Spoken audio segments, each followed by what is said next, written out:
Tumewaita hapa tena kwa mara nyingine, ndugu waandishi wa habari, kwa ajili ya kukamilisha safari yetu ambayo tulikuwa tumeianza ya Absa Dar City Marathon.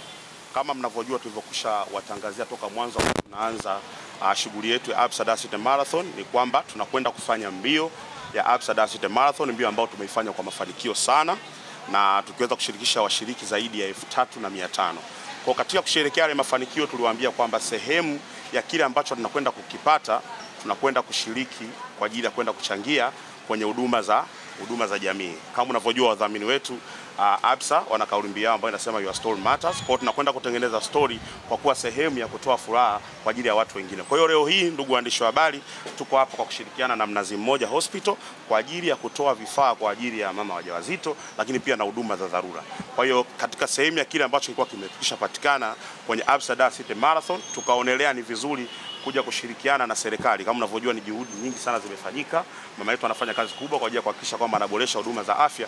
Tukaamua na sisi kwa namna moja ama tushirikiane na wadhamini wetu ambao ni Absa Alliance na Garda Security kwa ajili ya kutoa kile sehemu ya kile ambacho tumekipata kwa ajili ya kushiriki furaha ya watu wengine. Kama tulivyosema awali, hii ni awamu yetu ya 3 kudhamini mbio hizi, na tunajivunia sana kuwa wadhamini wakuu wa mbio hizi, kwa sababu mbio hizi kwa namna kubwa sana inagusa jamii moja kwa moja, na pamoja na hayo inaendana sambamba kabisa na brand promise yetu ambayo inasema story yako ina thamani.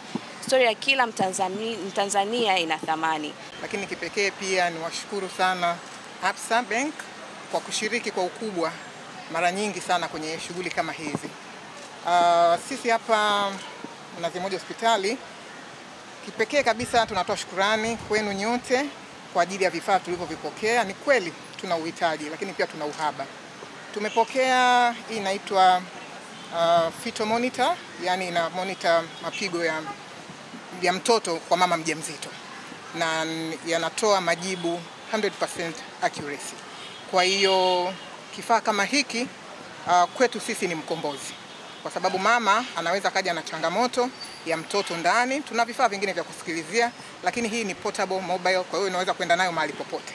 Kwa hiyo kiukweli hii seti hapa mnavyoiona itatusaidia sana, pamoja na kwamba tunazo kwa uchache, ingawa tunahitaji zaidi, lakini sisi tunashukuru kwa sababu hapa tunaweza kuwa tumesevu na maisha ya mtoto ambaye yuko ndani ya tumbo ya mama kwa 100% kwa kuwa na kifaa.